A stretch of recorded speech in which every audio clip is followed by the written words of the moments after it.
ang mga balita na nanggagaling sa House of Representatives na liligwakin nila at pararalisahin at puputulin ang franchise to operate as a media entity ng SMNI. Nakakabahala pong balitang ito na nakaabot sa amin sapagkat it's no less than the CPP, NPA, NDF, Ma'am Lorraine, Brother Franco and Miss Ina, mga kababayan, ang mayroong pinakamasugid na intensyon na ginagawa nila ang lahat para mapigilan ang broadcast operations ng SMNI. Ang SMNI ay nakakuha ng balita mula sa Kongreso. Ayon kay Ka-Eric, plano ng Kongreso na ligwakan or paralisahin ang SMNI. Ang programa ng SMNI na laban kasama ang bayan ni Ka-Eric ang sumisiwalat ng gawain ng makakaliwang grupo. Isa na rito ang ginagawa ng Makabayan Block sa loob ng Kongreso, kaya gusto ng Makabayan Block ng tanggalan ng prangkisa ang SMNI.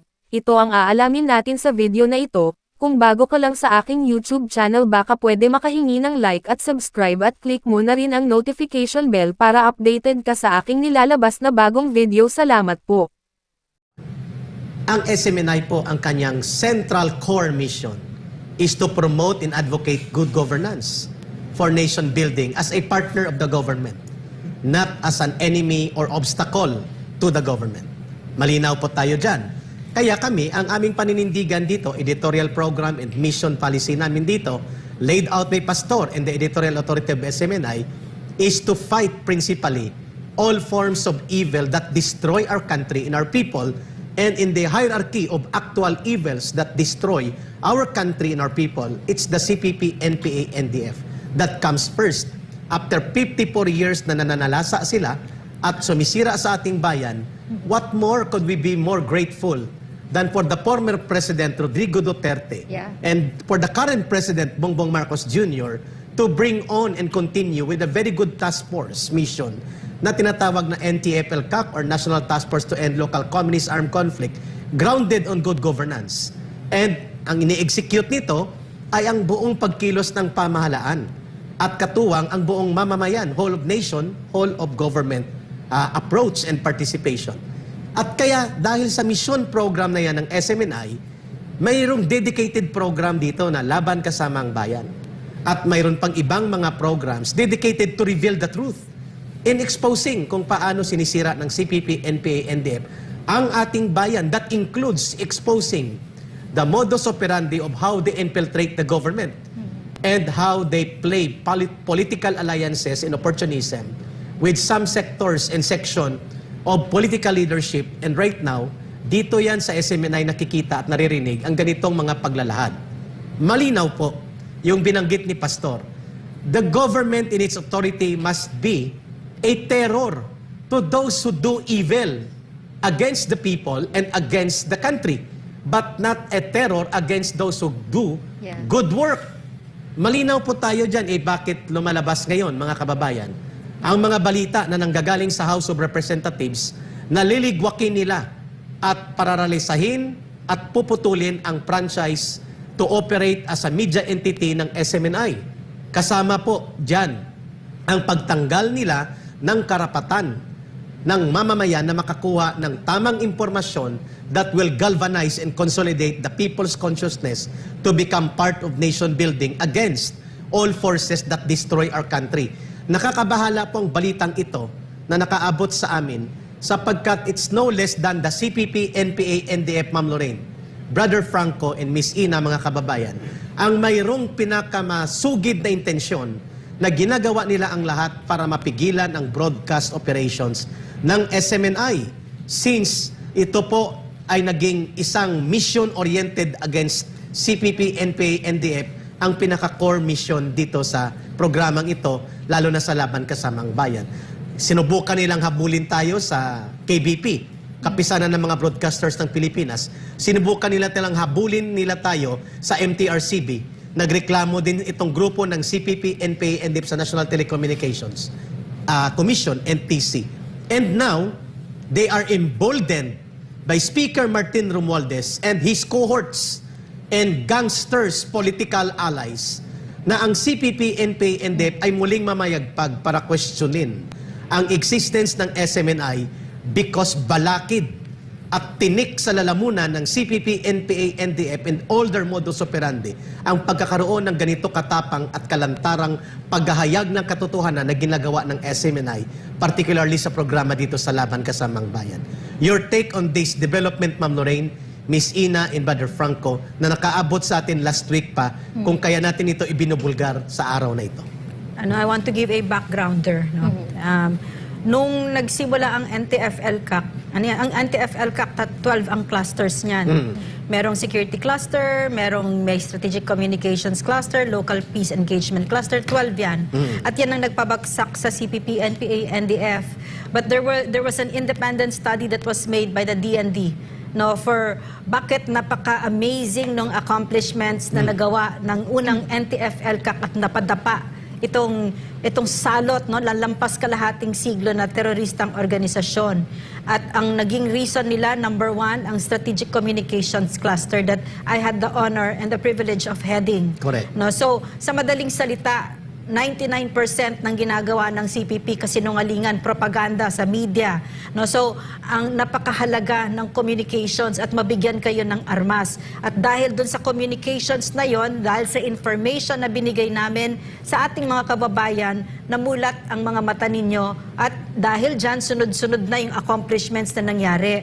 No, bumaliktad na yung mga kababayan natin, 35,000 surrenders, nangalahati ang mga kagwang ng mga komunistang yan sa Kongreso, yung mga guerrilla fronts ngayon, zero active guerrilla fronts na, 'di ba? So ganyan tuloy-tuloy at yun ay dahil nagsimula isa sa pinakamalakas na na armas ay ang impormasyon.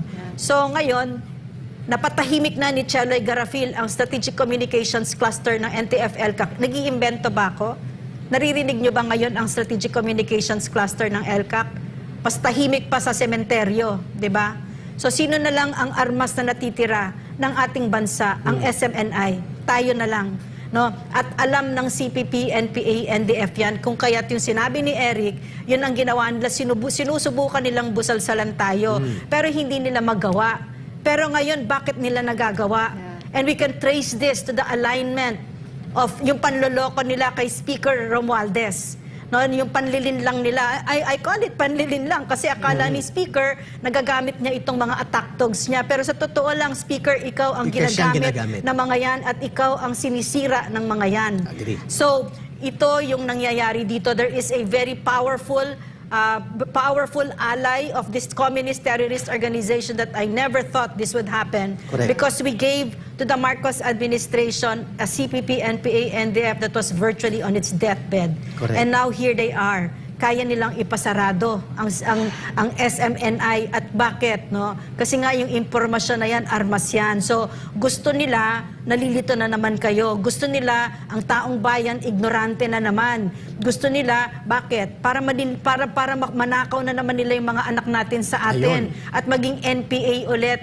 Para na naman yung mga labor organizations, yung mga urban poor, magamit na naman nila yung kadamay, masira na naman nila ang ating bansa na ngayon ay lumalabas na sa dilim na ginawa nila for over five decades. So ito yung gaano kahalaga ang SMNI ngayon kasi napakatahimik ng media ngayon. Bakit?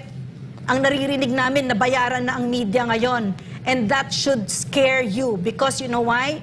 The freedom to a free expression, the freedom to express yourself freely is the bedrock of democracy. Pag wala yan, dyan tayo matakot. Pag natatakot na tayong maghayag ng ating thoughts, lalo na ang press, no, ang media, napakahalaga yan kasi nga nag-i-inform tayo.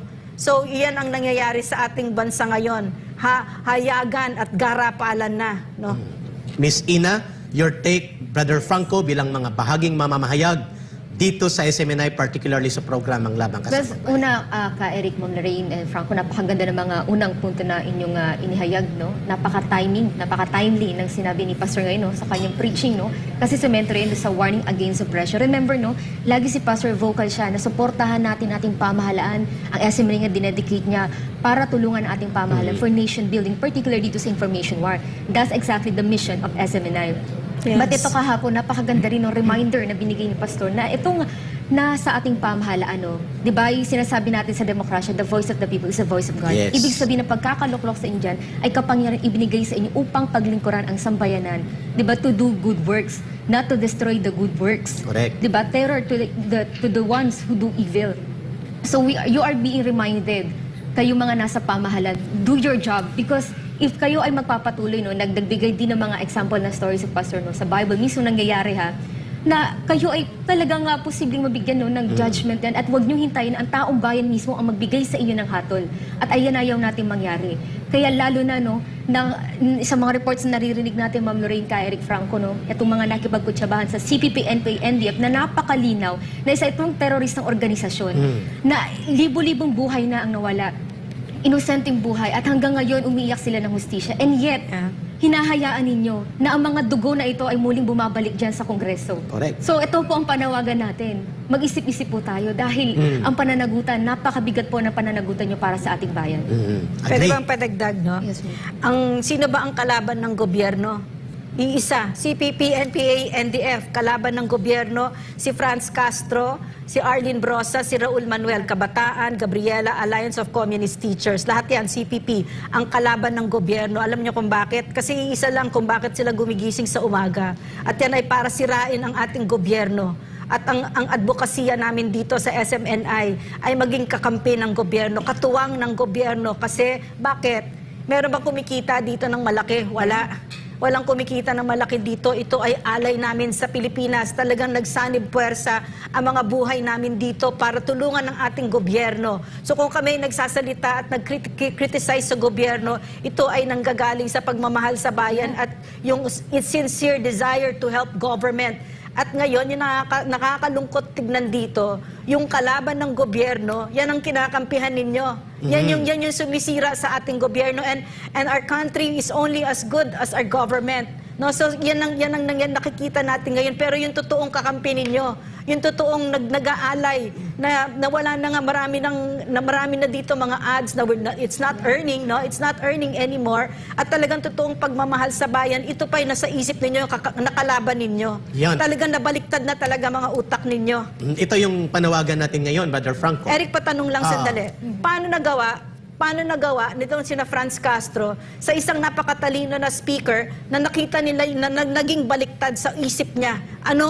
Kasi nakikita natin ngayon, ito ang maniobra, mga kababayan. Lahat itong nangyayari ngayon sa bayan na kabulukan, yung ICC, yung impeachment, lahat yan. CPP yan, no? So Eric, pwede bang patanong, no? Bakit alam naman ni Speaker Martin